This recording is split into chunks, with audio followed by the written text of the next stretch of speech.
Good morning, 819S. It's a cooler one today. It's a nice day out. Not sure the exact temperature. I'm guessing it's about 17, 18 degrees right now. A little cloudier than yesterday, but still a really, really nice day. Sunday. Time for my commute.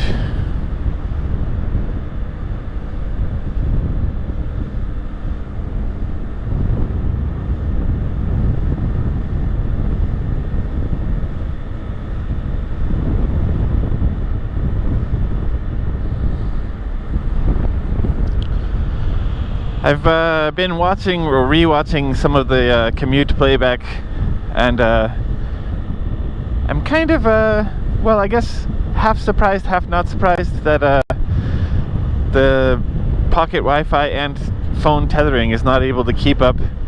I mean, I know there's hot spots and weak spots for signal, but the camera cuts in and out, and sometimes what I'm saying cuts in and out quite a bit.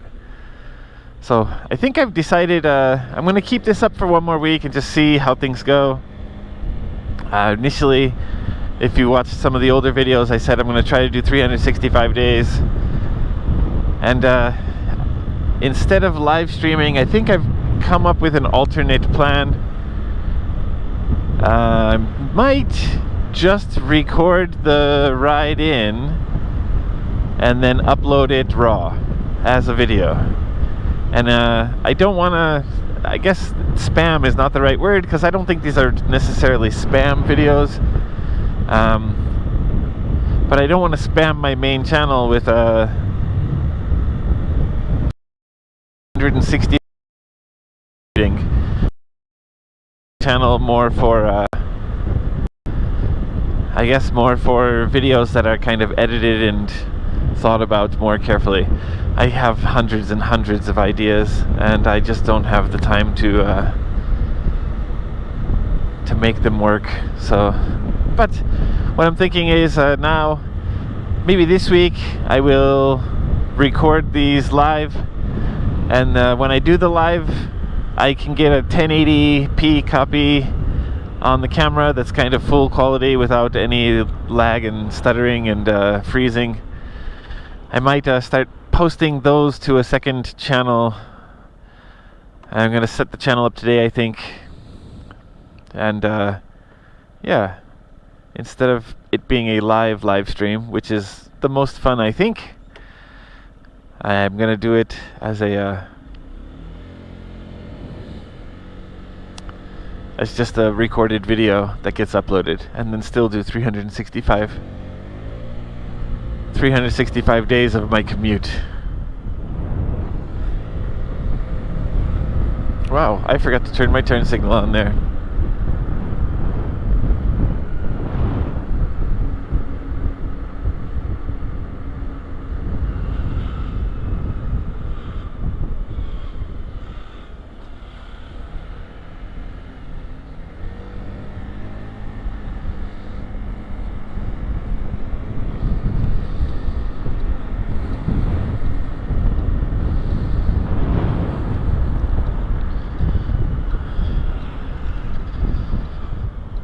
Yeah, I guess if anyone's watching right now, let me know. What do you think is better?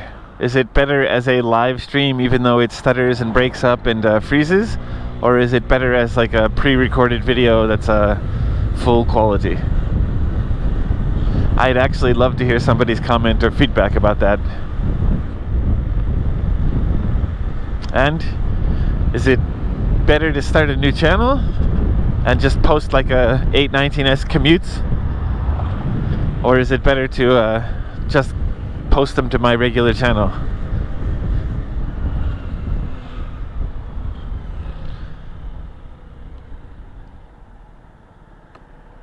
One thing I'd like to do, but I'd like it to happen a bit more organically if possible, is get people to ask some questions. Just leave something down in the comment section, and then I have a few topics to talk about on the commute in. I think that would be really fun for me, but it needs some people to participate. Yeah.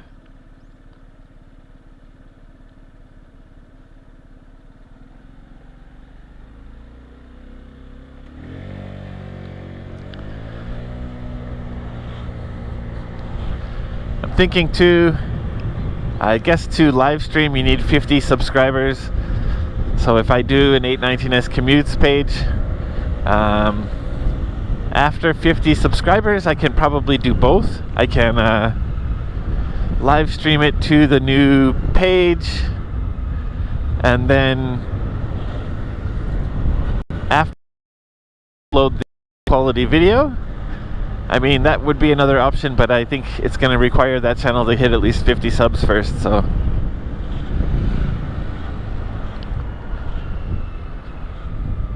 yeah.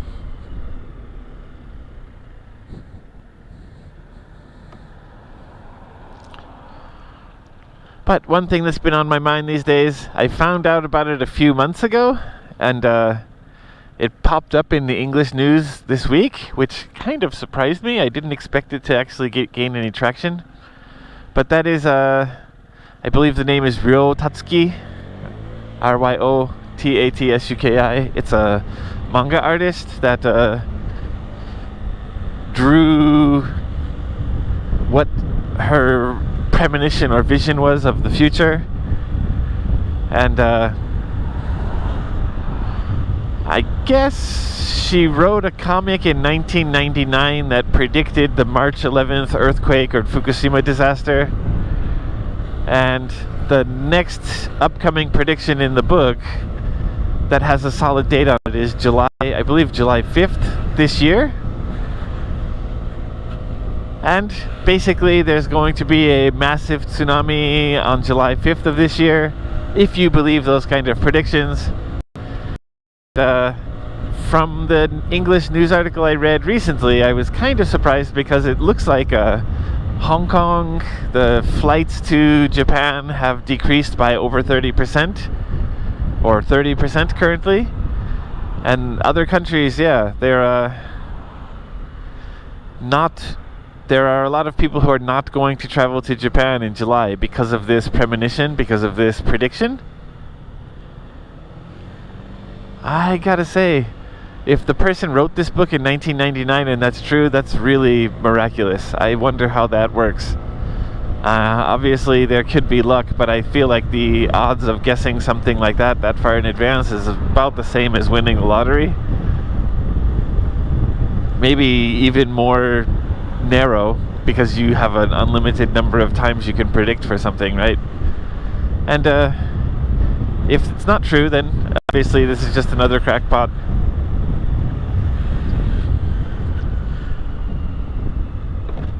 I don't have any plan to do anything serious on that day. Like, what I mean is I'm not going to stockpile food, or I'm not going to do anything to prepare, but I am kind of watching it with curiosity. In order for there to be a tsunami, there typically needs to be an earthquake. In fact, I'm not a geologist, but I believe there has to be. Could be. Basically, the plates, the seismic plates, lift and pushes the body of water up, and that's where the wave comes from. So it requires, and again, don't know perfectly, but discover Machida Center Branch. What is that? Huh. Yeah. Thrust fault earthquake, if I'm not mistaken, but I could be off on that too. Yeah, so if there's an earthquake, that could also be the Nankai Trough earthquake. That's what some people are thinking the prediction could be, which would be really, really terrifying and really devastating to Japan.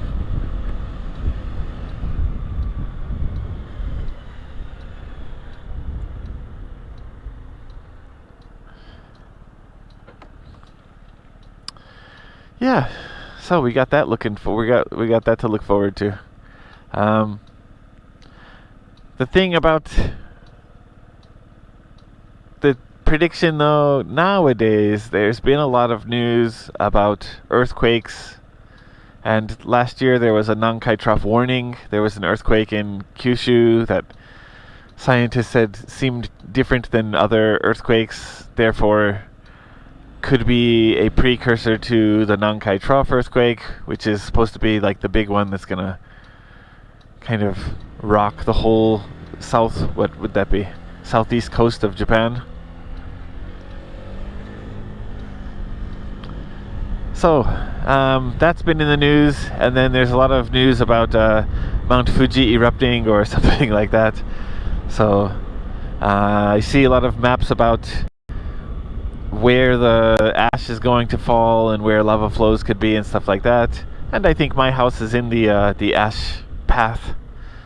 Obviously, they don't have a perfect prediction, but they have a model of or a simulation of what they can expect or what they think is going to happen, and wind and stuff like that plays a big part. But yeah, I have no idea how to prepare for that, because I don't think there's too much you can do.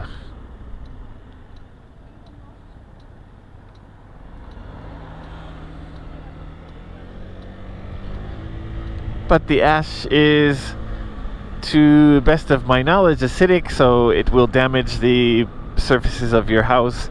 And if ash accumulates and it rains, it basically turns into something like concrete. So if there's volcanic ash covering my house and then it rains, I don't know what it requires to remove that. Don't know if I have the equipment that I would need. I'm guessing it's like a chisel and a hammer without actually damaging the surface of the house. It's a weird thing to be thinking about on my commute, isn't it?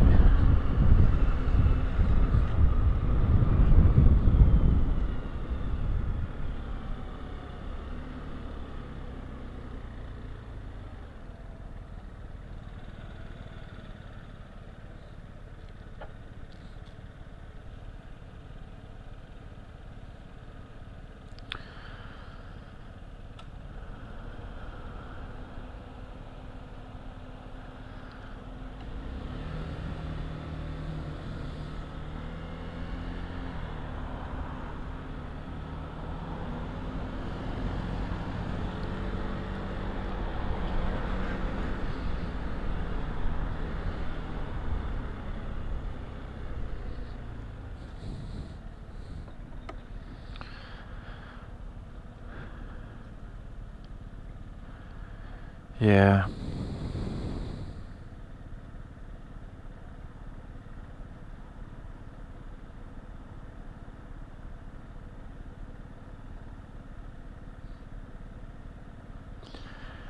Ever since the big March 11th earthquake, I was here in Japan for the big March 11th earthquake.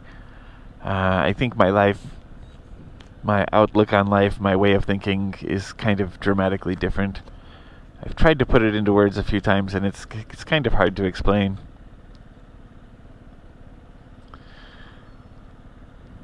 And I kind of go back to my old ways, and then I try to go back to the new way of thinking time and time again.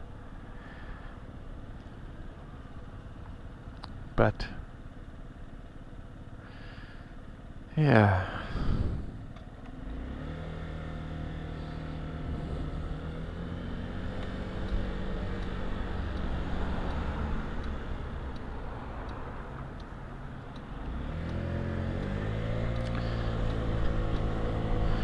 Nankai Trough, or the big Tokyo earthquake, is a matter of time.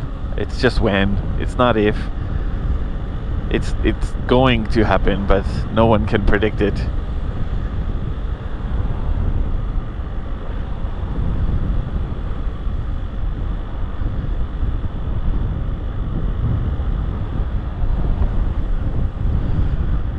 I've been watching a lot of earthquakes across Japan, a lot since the big March 11th earthquake in Fukushima also. For a few years I was watching them super carefully because we had a lot of aftershocks in Tokyo. There was just constant shaking, and the alarm on your phone would ring. When the alarm on your phone rings, it kind of causes panic attacks for me, because if you hear the alarm on your phone ring, it means it's a Shindo 4 or higher. Shindo 4 means you're going to feel it. And it could be kind of scary. Shindo 3 and under, typically the alarm doesn't ring. And if you don't know Shindo, Shindo is the Japanese scale for shaking at a specific location, not the overall intensity of the earthquake. So earthquake could be magnitude 7, but Shindo 1 means the overall intensity of the earthquake's massive, but where you are, you almost don't feel it. And it can be Shindo 7, magnitude 7 and Shindo 6, which means buildings are going to fall down, or buildings might fall down not as commonly, not as often, but structures might be damaged, and the ability to stand is severely diminished. I think during an earthquake, yeah, it's really hard to stand up. I think that was the most shocking thing for me. I suppose I always understood it as a concept, but the first time I was in a big earthquake and I couldn't stand without holding onto the wall was kind of a shocking thing for me.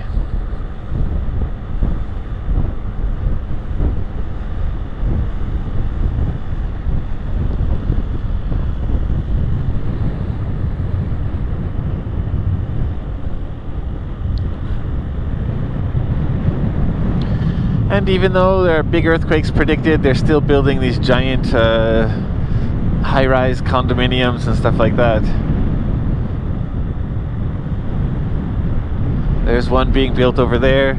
You can see it in the distance with the cranes. They pop up through in the skyline, in the back of the skyline. That place is in front of Sagamiono Station, or near Sagamiono Station. It's where Isetan was, if you're familiar with the area. I used to live right there, like right across the street from where the construction is. It's part of the reason we wanted to move is because the construction was ongoing for years and then will continue for years. I think the initial plan was like 45 or 46 floors, and then it got knocked down to like 43 or 42. I don't remember the exact plan because we don't live there now. We don't have the updates. But when we lived there, it was amazing because they would give you updates. They showed you how the shadow would fall at different times in the day, and you know, the expected timetable for construction and completion.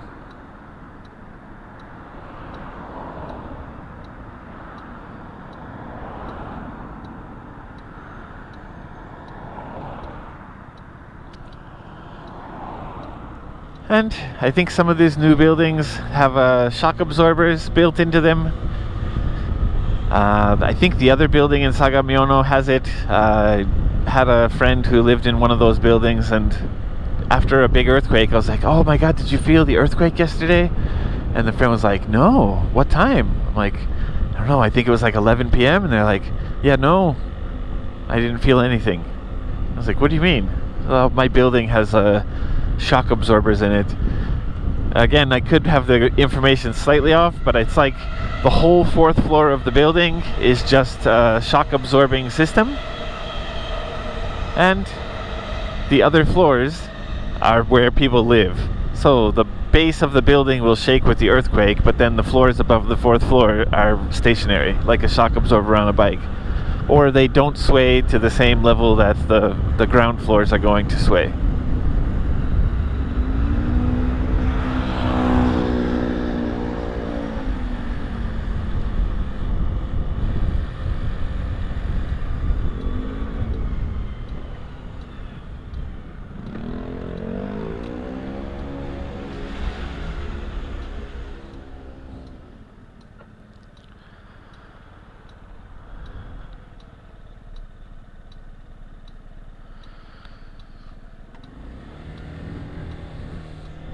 Alright, I'm near the parking place now, so I think I'm going to sign off here. If anyone's watching still, thank you so much. And let me know what's better. Should I continue the live streams even though they break up? Or should I pre-record them and just upload them? If I upload them, should I upload them to a different channel? Or should I fill my channel with those videos? Man, I'd love to hear some feedback, so hopefully somebody's got some ideas. Thank you so much for watching. See you guys next time. Ride safe.